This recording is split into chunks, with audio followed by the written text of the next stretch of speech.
नमस्कार, सगरमाथा विशेषमा स्वागत छ। म केशव शर्मा। संसद विघटनको कदमलाई असंवैधानिक भन्दै चरणबद्ध आन्दोलन गरे पनि नेपाली कांग्रेसमा संसद पुनर्स्थापना कि चुनाव भन्नेमा नेताहरूको मत विभाजित छ। संसद विघटनलाई असंवैधानिक भन्दै आएको भए पनि अदालतको फैसला स्वीकार गर्ने कांग्रेसले जनाएको छ। संसद विघटन विरुद्ध 3 चरणको कार्यक्रम गरेको कांग्रेस अहिले महाधिवेशनमा केन्द्रित भएको छ।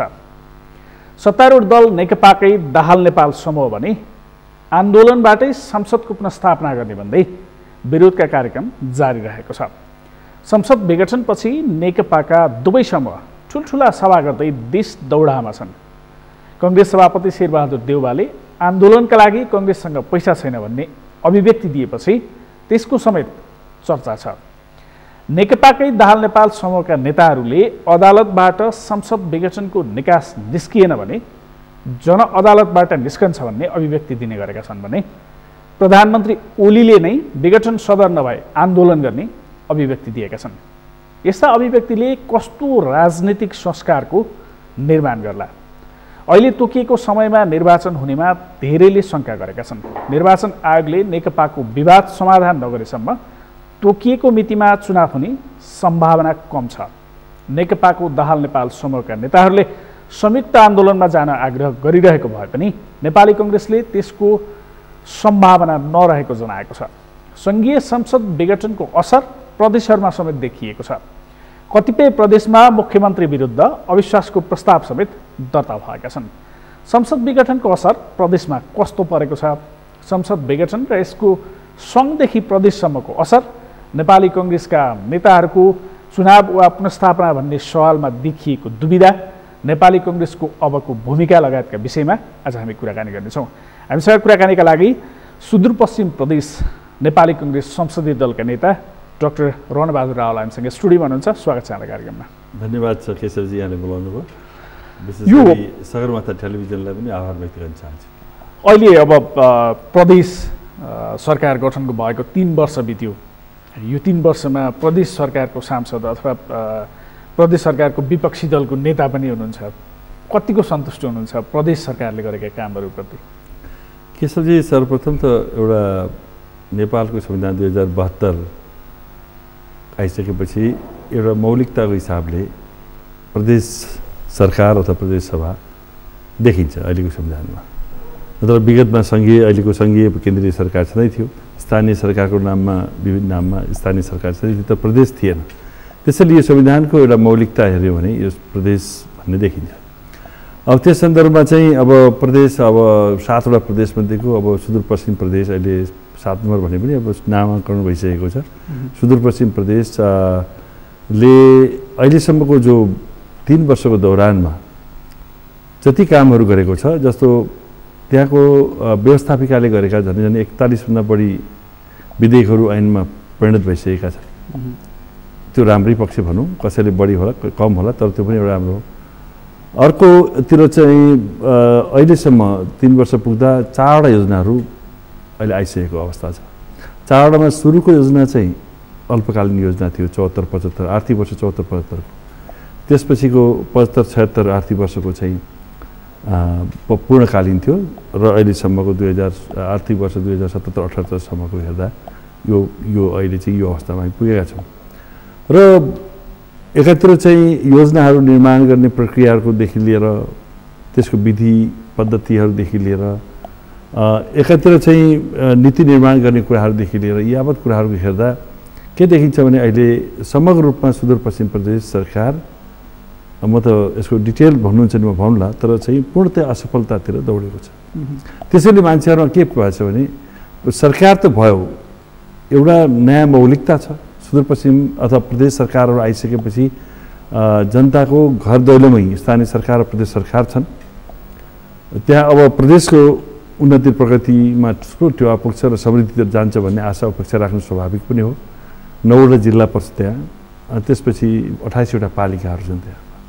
त्यसैले यो समग्रमा के देखिन्छ भन्दाखेरि यति राम्रो व्यवस्थापन संविधानमा हुँदाहुँदै पनि तर अहिलेको वर्तमान त्यहाँको सरकारको कारणले एकातिर प्रदेश व्यवस्थापिकालाई पनि महाशाखा जस्तो हेर्ने, व्यवस्थापिका जसले जो जननी हो, प्रदेश सरकारको जननी त्यही व्यवस्थापिका हो।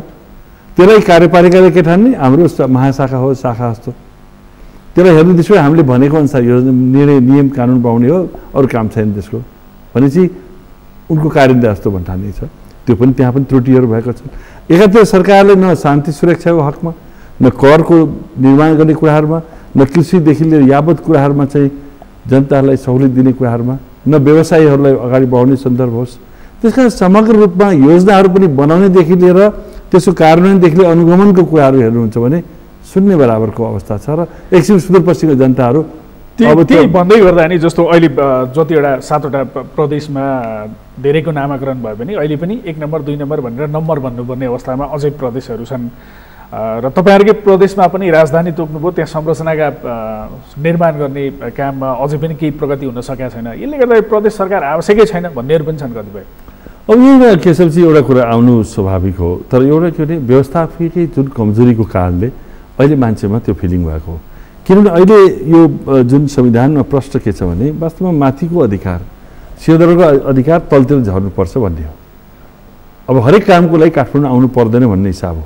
त्यसकारण चाहिँ मूलत यसमा चाहिँ राम्रो यो जस्तो मलाई लाग्छ सुदूरपश्चिम प्रदेश मात्र होइन, समग्र प्रदेशको संरचना र स्थानीय सरकारले जो शासकीय स्वरूप संरचनाहरूको कुरा छ, जो शक्तिको बाँडफाँडको हिसाबले हेऱ्यो भने हायरार्की छैन। संविधान त सङ्घीय सरकार छ, प्रदेश सरकार छ, स्थानीय सरकार पनि छ। त हायरार्की छैन भनेको सबैलाई शक्तिको हिसाबले त संविधानले त प्रश्न दिएको छ। कोही सङ्ख्या कुनै ठुलो सङ्ख्यामा होला, उसको अधिकार बढी होला, तर हायरार्की छैन भनेपछि सबै स्वायत्त छन्। त्यसैले के देखिन्छ भन्दाखेरि यो अवस्थामा प्रदेश सरकारहरू पनि अझ पनि के भने पुरानै सोचाइबाट अहिले जसरी नेकपाको 2/3 सरकार झन्डै 2/3सँगमा बन्यो, त्यसै प्रदेशमा त झन्डै 2/3भन्दा बढीको सरकार हो। अब उहाँहरू के भने जहिले नै माथितिर मुख ताक्ने प्रवृत्तिको कारणले यत्रो अधिकार सम्पन्न सरकार, यत्रो स्रोत साधनहरू हातमा हुँदाखेरि पनि सबै कुरा माथितिर ताक्दा जे काम पनि के भने बन्न नसकेको हो। त्यसैको अनुरूप जस्तो प्रदेशको राजधानीको निर्णयको सन्दर्भमा पनि हामीले भनेका थियौँ यस्तो राजधानी यस ठाउँमा छान्नु पर्यो जसले गर्दा त्यसमा खर्च कम होस् र सबैलाई पाएको पर्ने ठाउँ पनि होस्, वातावरणीय हिसाबले पनि राम्रो होस् र यस्तो सबै हामीले भनेकै थियौँ। क्राइटेरिया बनाउँदाखेरि हामीले सल्लाह दिएकै थियौँ।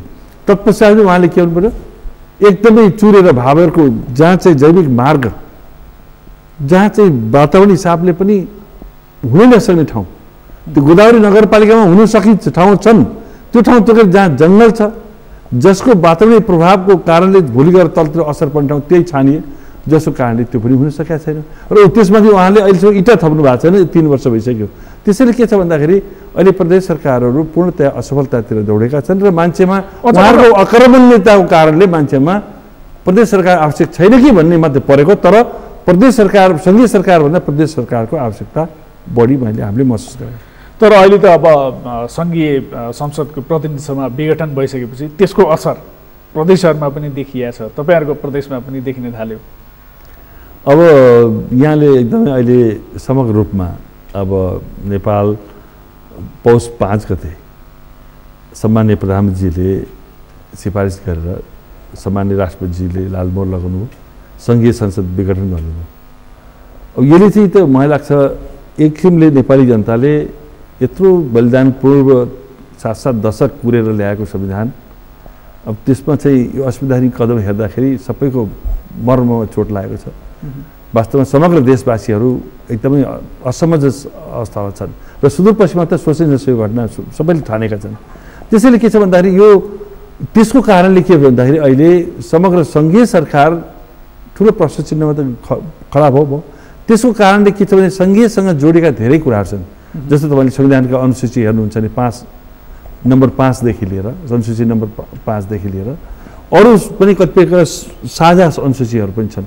त्यसका धेरै काम चाहिँ सँगसँग जोडिएका हुनाले पनि अब के सँगै यस्तो यो क्वेसनेबल अवस्थामा आइसकेपछि प्रदेशमा त पूर्णतया प्रभाव परेको छ। त्यो त झनै भित्रभित्र त पुरा आगो दन्किरहेको जस्तो छ, बाहिर चाहिँ धुवाँ देखिया छ, कुन बेला चाहिँ बाहिर निस्किन्छ। प्रदेश सरकार फेरबदल गर्ने गरी जस्तो केही ठाउँहरूमा मुख्यमन्त्री सहित दिने गरी दाहाल नेपाल पक्ष अथवा चाहिँ ओली पक्ष जुन छुट्टिसकेपछि अथवा उनीहरू फरक ढङ्गले एउटाले सरकार सञ्चालन अर्को चाहिँ सडकमा हुँदा प्रदेशमा समेत त्यसको भागभण्डाको असर अथवा त्यसको फाइदा चाहिँ नेपाली काङ्ग्रेसलाई पुग्ने गरी नेपाली काङ्ग्रेसले लबिङ गरिरह भनेर पनि आइरहेछ। तपाईँहरूको प्रदेशमा चाहिँ त्यसो गर्न थाले हो अथवा तपाईँहरूलाई त्यसरी फाइदा पुग्ने आकलन गर्नुभएको छ यहाँहरूले अथवा त्यसरी जाने सोच छ यहाँहरूको? एउटा कुरा के छ केशवजी भनेपछि अब सबभन्दा ठुलो कुरा के हो भने नेपाली काङ्ग्रेसले वास्तवमा अहिले निर्वाचन 5 वर्षपछि हुने निर्वाचन अहिले हुँदाखेरि अलिकति एक किसिमको केही भइरहेछ है यो त भन्ने खालको पर्नु एक किसिमको स्वाभाविक पनि हो। त्यो एउटा मनोविज्ञानको हिसाबले पनि मान्छेहरूले चाहिँ ल त है चुनाव अगाडि नै आयो नि त भने वास्तवमा कुनै पनि मान्छेले कुनै पनि पार्टीले एक किसिम खुसी हुनुपर्ने हो। तर अहिले नेपालमा नेपाली काङ्ग्रेस यस्तो पार्टी हो जसको ऐतिहासिक पृष्ठभूमि छ, जसले एउटा लोकतन्त्रमा सबभन्दा बढी महत्त्वपूर्ण रोल खेलेको नेपालको लोकतान्त्रिक आन्दोलनमा यसलाई स्थायित्व दिनमा पनि र यसमा अहिले हामी त्यति खुसी छैनौँ। किन खुसी छैनौँ भन्दाखेरि चुनाव त भइदियो त राम्रो हो नि त, छिटै हुँदैछ नि त, भोलिको परिस्थितिमा सरकारै बनाउन सकिन्छ कि। त्यसमा भन्दा नि हामीले यो असंवैधानिक कदम जो उठ्यो यसले गर्दा के भने भोलि संविधानै नरह्यो भने त भोलि सत्तामा गएर मात्रै ठुलो कुरा होइन। त्यसैले यति लामो सङ्घर्ष पश्चात नेपालीहरू यो अवस्थामा पुग्यो। आफूले आफ्ना प्रतिनिधि मार्फत लेखेको संविधानलाई बचाउनु नितान्त आवश्यकता भएको हुनाले तपाईँलाई थाहै छ, म स्मरण गर्न चाहन्छु कतिपय अहिलेको नेकपाको सरकारभित्र कत्रो लामो द्वन्द्वकालमा उहाँहरू गुज्रनुभयो। त्यत्रो जनताको हत्या 17,000 भन्दा बढी जनसङ्ख्या मारिया सुन्नुभएको छ यहाँले। उहाँले त्यसलाई जनयुद्ध भनिरहनु भएको छ। म त भन्छु जनमारा युद्ध हो, जनता मार्ने युद्ध जस्तो लाग्छ मलाई, होइन र? उहाँहरूलाई पनि दोहोऱ्याएर चाहिँ यहाँ ल्याएर यो संविधान बनाउन काम लाग्नु भनेपछि अब त्यसैले के छ भने संविधान ल्याउँदाखेरि पनि पहिलो संविधान सभामा पनि के देखियो, 4-4वटा प्रधानमन्त्रीहरू भए नेकपाका कम्युनिस्ट पार्टीका, ल्याउन सकेन। फेरि त्यही काङ्ग्रेसकै अगुवाईमा चाहिँ के भयो भन्दाखेरि त्यही प्रात स्मरणीय सुशील कोइरालाज्यूकै नेतृत्वमा संविधान आयो, हो कि न? त्यस कारण चाहिँ के भने अगुवाई नेतृत्वदायी भूमिका नेपाली काङ्ग्रेसले लिएको, त्यसलाई कार्यान्वयन गर्ने सन्दर्भमा नि हेर्नुहोस् त कति महत्त्वपूर्ण कुरा। आफू पछाडि परे पनि अहिलेको वर्तमान सभापतिजीलाई चाहिँ बारम्बार अहिलेकै सम्माननीय प्रधानमन्त्रीले भन्नुभयो तपाईँ निर्वाचन नगराउनुहोस् है, मधेसमा हुनेवाला छैन भन्दै हुनुहुन्थ्यो। तत्पश्चात पनि उहाँले निर्वाचन गराएर देखाउनु पऱ्यो, संविधानलाई बचाउनु भएको भने यत्रो त्याग तपस्या गरेर आएको हामी पछाडि परेर पनि भएको छ। अब यही सन्दर्भमा प्रदेशमा किन अहिले हामी चाहिँ सरकारमा जाने भन्दा पनि यो जुन किसिमको एउटा तरलता राजनीतिक हिसाबले छ, यो संविधानमा जुन किसिमको वज्रपात भएको छ यसलाई करेक्सन गराउनु जरुरी देखिन्छ र करेक्सन गर्न सकिएन भने यसलाई करेक्सन गर्ने भने के संसद पुनर्स्थापना हुनुपर्छ? करेक्सन एउटै कुरा के हो भने सबैले के हुन्छ भने सबभन्दा ठुलो कुरा के हो भने एउटा नर्मल हिसाबले जाँदाखेरि तपाईँले हेर्दाखेरि के देखिन्छ भन्दाखेरि करेक्सन भनेको पुनर्स्थापनै हो एउटा सुरु। तर जुन किसिमको तपाईँ देखिरहनु भएको छ वातावरण, नेकपाको हामीले चिन्ने त नेकपा पार्टी हो, त्यसमा चाहिँ एउटा अहिलेको सम्माननीय प्रधानमन्त्री मात्र होइन, ओली समूह होला, अर्को चाहिँ प्रचण्ड समूह, तर चाहिँ हामीले दिने त नेकपा नै हो नि। उहाँहरूको जो संस्कार देखिएको छ पोलिटिकल, तपाईँ हेर्नुभएको छ उहाँहरूका हरेक सभाहरू सुन्नुभयो होला, उहाँहरूकै टेलिभिजन मार्फत पनि देखेका छन्। त्यो स्तरमा सम्मान्य व्यक्तित्वहरू गएको सुन्दाखेरि त अब यहाँ पुनर्स्थापना भएर के अर्थ लाग्नेवाला छ? यो संस्कार जसको कल्चरै छैन लोकतान्त्रिक, जसको स्कुलिङ पनि लोकतान्त्रिक परिवेशमा आएको छैन, त्यसले बल्ल बल्ल नेपाली काङ्ग्रेसले डोराएर यहाँ पुर्याएको मात्रै देख्दैछु मैले। त्यसैले के देख्दैछु भन्दाखेरि अहिलेको पुनर्स्थापना मात्र होइन कि अब निर्वाचन जुनसुकै परिस्थितिबाट ढिलो चाँडो हो निर्वाचन हुने सम्भावना। निर्वाचन भनेको जनताको अदालत हो, जनतामा जानु नितान्त आवश्यकता देखिन्छ। अब किन नभयो भने त्यहाँ पनि फेरि भोलि भड्खालोमा संसदभित्र पनि एक किसिमको यो संस्कार त्यहाँ हुलिन्छ। त्यो संस्कार हुनेपछि अब के होला भन्नुहोस् त?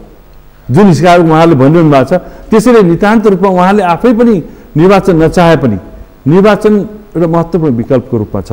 तत्पश्चात पनि म भन्न चाहन्छु, यहाँलाई भनिहालेँ, अहिलेको यो जुन सङ्घीय संसद विघटन सन्दर्भमा सर्वोच्च अदालतमा रिट परिसकेको हुनाले, बहस भइसकेको हुनाले सर्वोच्च अदालत एउटा अङ्ग हो, महत्त्वपूर्ण अङ्ग हो, जसको आधिकारिक यसको चाहिँ व्याख्या गर्ने ठाउँ त्यही हो। यसको यदि त्यो निर्णयको रूपमा के आउँछ त्यसलाई हामीले मान्नुपर्ने चाहिँ लोकतान्त्रिक मूल्य मान्ने। तर नेपाली काङ्ग्रेस लोकतान्त्रिक पार्टी हो, लामो समय यसरी इतिहासका कालखण्डहरूमा यसरी काम गर्यो अथवा यसो गर्यो भनेर भनिरहँदा नि अहिले संसद पुनर्स्थापनाका लागि अथवा यो संसद विघटनपछि असंवैधानिक हो भनेर जुन आन्दोलन गरिरहेको थियो नेपाली काङ्ग्रेसले, तेस्रो चरणको आन्दोलन सकायो, त्यसपछि चौथो चरणको घोषणा नगरी महाधिवेशनतिर लाग्यो काङ्ग्रेस। पैसै छैन रे काङ्ग्रेससँग आन्दोलन गर्न? होइन, यसलाई यसरी लिनुहोस् केशवजी, त्यो भन्नुको अर्थ के हो भने जुन प्रक्रियाबाट जति तपाईँले देख्नुभयो हामीले डे 1 देखि के भने सम्माननीय प्रधानमन्त्रीले अथवा सम्माननीय राष्ट्रपति मार्फत जो निर्णय आयो, किन राष्ट्रपति भनेको संविधान त राष्ट्रको अध्यक्ष हो, अभिभावक पनि हो होइन, यो संविधानको संरक्षक पनि हो। उहाँबाट यो निर्णय आइसकेपछि हामीले के भने यो निर्णयको जुन दफा छ 76 को जो 7 देखेर आउनु भएको छ त्यो प्रष्टै छ के भने यो चाहिँ गलत हो। अब गलत हो भन्नुको अर्थ के हो भने यसको व्याख्याकार त हामीले त्यही संविधान बनाउँदै भनेको छु नि त को हो भनेर, गलत हो कि ठिक हो कि के हो भन्ने त सम्बन्धित ठाउँ छ। तत्पश्चात पनि हामी जनतामा सुरुदेखि डे 1 देखि हुँदा केन्द्रदेखि लिएर जिल्लादेखि लिएर प्रतिनिधि सभा क्षेत्रदेखि लिएर प्रदेश सभा क्षेत्रदेखि लिएर पालिकाहरूदेखि लिएर वडासम्म हामी पुग्यौँ र जनतालाई सूचित गऱ्यौँ। यति मात्र होइन, शुभैच्छिक संस्थाहरूदेखि लिएर भातृ संस्थाहरूदेखि लिएर सबैले आफ्नो राय गरे। यसको मतलब अगुवाई गर्न सकेन नेपाली कांग्रेसले। यसमा एउटा कुरा के छ भने यहाँले भने जस्तो अहिलेको अगुवाई गर्ने बेला हो र यो। यहाँलाई थाहा छ अहिले नेपाल कम्युनिस्ट पार्टी सत्तामा छ। हामीले चिन्ने भनेको नेपाल कम्युनिस्ट पार्टीको सम्माननीय प्रधानमन्त्री चाहिँ छन्, उहाँ नेपाल कम्युनिस्ट पार्टीको संसदीय दलको नेता हो, उहीँबाट चुनिएर प्रधानमन्त्री भएको हो। अब उहाँले नै यो निर्णय गर्नुहुन्छ। अब उहाँको एउटा समूह गएर भन्छ अब जे निर्णय आए पनि हामी चाहिँ भोलि जनआवाजबाट चाहिँ हामी निर्णय गर्छौँ भन्ने एउटा ग्रुप गएको देखिन्छ। अर्को भन्छ भोलि गएर निर्णय आउने हावा बतास होइन आँधी होरीले पनि यो चाहिँ निर्णय हाम्रो अनुसार गराउँछु भन्छ। अर्को सम्माननीय प्रधानमन्त्री के भन्नुहुन्छ, मैले भनेअनुसार भएन भने, हामीले भनेअनुसार भएन भने त्यसपछि हामी देखाइदिन्छौँ भन्नु आन्दोलन गर्छु भन्नुहुन्छ। त्यस कारण चाहिँ यो अराजकहरूको भिड जस्तो महसुस भएको छ। अहिलेको नेकपालाई नेपाली जनताले ठुलो आशा भरोसाका साथ 2 तिहाईको सरकार किन दिए त भन्दाखेरि कमसेकम यो सर्वहारालाई बढी ध्यान देला, कमसेकम पछाडि परेको वर्गलाई बढी ध्यान देला र राष्ट्रियताका कुराहरू धेरै ठुल्ठुला उठाउने हुनाले कमसेकम राष्ट्रलाई बल पुर्ने काम गर्छ कि त काङ्ग्रेसभन्दा बढी गर्छ कि त भन्ने एउटा भ्रम जो उहाँले राष्ट्रियताको नाममा जो खेती गर्नुभयो, झुटको खेती, जुन हिसाबले उहाँले विगतको स्कुलिङलाई ल्याएर अब हामी साँच्चै गरिब सर्वहारालाई बलियोसँग अब सम्पन्नतातिर लान्छौँ र समृद्धितिर लान्छौँ भन्ने जो झुटा आश्वासन र सपना देखाउनु भयो, त्यही परिणति जनताहरू सोझा जो जनता वास्तवमा मालिक पनि हुन् उहाँको मतदानले त्यो पाए तापनि, बहुमत पाए तापनि, तर उहाँले जनतालाई लाभ दिएको छ, घात गरेको छ। अब जनताले बुझ्ने बेला आएको छ कि जनताले दिएको यत्रो प्रचण्ड बहुमतलाई आज तपाईँ यसरी घात गर्ने, अब जनताले सोच्ने कि नसोच्ने त्यो पछि कुरा। त्यसैले अबको जनादेश के हो भने चाहिँ विशेष गरी अब कुनै हालतमा पनि जनतातिर जानुपर्ने हुन्छ, आज होस् भोलि होस्। मलाई लाग्छ अहिलेको एउटै कुरा के हामी अलि लोकतन्त्रलाई बलियोसँग हामी मान्ने पनि भएको हुनाले तपाईँले भन्न खोजे जस्तो संसद विघटन प्रधानमन्त्री ओलीले गरे पनि त्यो नेकपा एउटै हो, 2टा समूहमा बाँडिए पनि दुवैको उत्तिकै दोष छ संसद विघटन हुनुमा भन्ने। अवश्य पनि किनभने उहाँहरू नितान्त रूपमा जनताको जो नारा लिएर जानुभएको थियो, उहाँले आफ्नो म्यान्डेट लिएर जानुभएको थियो जनतामा, त्यो हेर्दाखेरि त उहाँले चाहिँ त्यसमा त यो हुने यो गर्छु भनेर भनेकै थिए प्रष्ट रूपले होइन। अब देशलाई हामी समृद्धितिर लान्छौँ, हाम्रो एजेन्डा यो हुन्छ भने, तर भित्री कुरा के रहेछ भने त्यहाँ त भागभण्डाकै कुरा रहेछ। त्यस कारण के छ भन्दाखेरि त्यही भागभण्डाको कारणले जनताले 5 वर्षलाई दिएको म्यान्डेटलाई तपाईँको ल सब देखे हेर्नु होला, प्रधानमन्त्री सम्माननीय प्रधानमन्त्रीले ठुलो विषय गर्नुभयो सुरुवातै तौरमा, त्यसपछि उहाँले के गर्नुभयो, उहाँले त्योभन्दा ठुलो विषय गर्दै हुन्छ। त्यस कारण चाहिँ उहाँलाई तराजुमा राख्यो भने बराबर केही अंश 1-2 इन्च तल 1-2 लाइन माथि तलमाथि होला, नभए बराबर छ। त्यस कारण चाहिँ हामीले हेर्दाखेरि समग्र रूपमा यत्रो चाहिँ आशा भरोसाका साथ जनतालाई दिएको मतलाई यस्तो किसिमको घात हुनु भनेको ठुलो दुर्भाग्यपूर्ण कुरा हो। यो नेपालको अहिले तपाईँ हेर्नुहुन्छ नेपालको उहाँले जुन हिसाबले अगाडि बढ्नु भएको छ र जुन हिसाबले अभिव्यक्ति दिनुभएको छ, एक चिजले चाहिँ नेपालको जियो पोलिटिक्समै ठुलो प्रभाव परेको छ। यहाँको कल्चरल एस्पेक्टमा त तपाईँको के परिरहेछ भने चाहिँ तपाईँको के सोच्नुहुन्छ भने यत्रो चाहिँ संस्कारित देशमा संस्कारित पार्टीहरूको सञ्चालकहरूको जो अभिव्यक्तिहरू छ यसले त यत्रो प्रश्न खडा गरेको छ। यो भागभण्डाको कुरा गर्नुभयो नि, भागभण्डाको गरौँ भनेर त तपाईँहरूलाई पनि अफर आएको छ। जस्तै सङ्घमै पनि सभापतिलाई प्रधानमन्त्री बनाउन दुवै पक्षले अफर गरेकै हो, त्यस्तै गरेर प्रदेशमा पनि मुख्यमन्त्री सहितको अफर आएको छ। त्यसमा मैले भनिहालेँ नि त, हामी यसलाई प्राथमिकता दिएकै छैनौँ। न हाम्रो दुवै पक्षसँग नेपाली कांग्रेस लाग्दैन। हामी यसो हामीले प्रश्न के भनेको छौँ भन्दाखेरि अब यो संवैधानिक कुरा, संविधानको व्याख्या सर्वोच्च अदालतले गर्ने भएको हुनाले हामी अहिले चिन्ने भनेको नेकपालाई चिनिरहेका छौँ, उता सर्वोच्च अदालतको निर्णय हामी पर्खिरहेका छौँ। हामीले लागेको कुरा जो असंवैधानिक कदम, जो स्वेच्छाचारी कदम, जो अधिनायकवाद त्यो लान खोजिएको कदमको बारेमा हामीले ठाउँमा भनिसकेका छौँ। तर हामीले यो भनेको छैन कि हाम्रो भनेअनुसारकै निर्णय गर भनेर सर्वोच्च अदालतलाई दबाब दिएकै छैनौँ। हाम्रो अभिव्यक्ति एउटा नागरिकहरूले, एउटा पार्टीले, यत्रो राष्ट्रिय पार्टी, अन्तर्राष्ट्रिय जगतमा पहिचान भएको पार्टीले आफ्नो अभिव्यक्ति दिएको छ। तर यसको अर्थ हामीले यही गर्नुपर्छ भनेर उहाँहरू जस्तो भनेकै छैनौँ। त्यसले गर्दा हामीलाई जति पनि आएका एउटा सुझावहरू छन्, सल्लाह छन्, एक किसिमको पदका कुराहरू छन्, त्यसमा हाम्रो चाहिँ प्राथमिकता होइन। हाम्रो प्राथमिकता यो संविधानलाई संरक्षण प्रदान कसरी गर्ने, यो गतिरोधलाई अन्त कसरी गर्ने, र त्यसमा चाहिँ हामी विशेष गरी गहन रूपले हामी लागेका छौँ, पदको लागि हामी लागेका छौँ। अब चुनावको मिति घोषणा भएको छ, कतिपयले यो चुनाव हुनै सक्दैन भनिरहेछन्, कतिपयले गराउनका लागि तोकिएकै मिति होइन भनिरहेछन्। कतिको सम्भावना छ? अब एउटा कुरा के छ भन्दाखेरि अब सबभन्दा ठुलो एउटा के छ भने विश्वासको कुरा हो। अब राष्ट्र सञ्चालकले नै र राष्ट्रपति जस्तो सम्मानजनक, अब हाम्रो सम्मान्य राष्ट्रपतिजी जस्तो राष्ट्राध्यक्ष पनि उहाँ हो, उहाँ राष्ट्राध्यक्षदेखि लिएर राष्ट्रको एउटा चाहिँ सबैलाई संरक्षण दिनुपर्ने व्यक्तित्व हो। त्यहाँबाट चाहिँ यो निर्णय आइसकेको हुनाले मलाई लाग्छ निर्वाचन यदि सर्वोच्च अदालतमा कुरा पुगिसकेको हुनाले व्याख्यामा यदि सर्वोच्च अदालतले निर्णय निर्वाचनको दियो भने निर्वाचन नहुन सक्ने कुरै भएन। एउटै कुरा के वैशाखको जुन तोकिनु भएको छ मिति तिथि, त्यो भन्दा पनि उहाँ किनभने 6 महिनाभित्र संविधान त के छ भन्दाखेरि यो विघटन गरेको यदि वैधानिकता मानेको खण्डमा निर्वाचन गरिसक्नुपर्छ भनेको असारको 4 गतेसम्म उहाँसँग टाइम छ। यदि यो भएन भने पनि यसपछि बढ्नुपर्ने स्थितिमा पनि त्यहाँ प्रावधानहरू छन्। त्यसपछि अहिलेको सामान्य प्रधानमन्त्रीलाई त्यो अधिकार हुँदैन, अन्य व्यक्तिलाई त्यहाँ चाहिँ सम्बन्धित ठाउँमा राख्नुपर्ने हुन्छ र निर्वाचन गराउन सकिन्छ। त्यसैले मलाई चाहिँ निर्वाचन जब निर्वाचन नहुन सक्ने भन्ने कुरै छैन। बिहारमा यस्तै भर्खर निर्वाचन सम्पन्न भएको छ।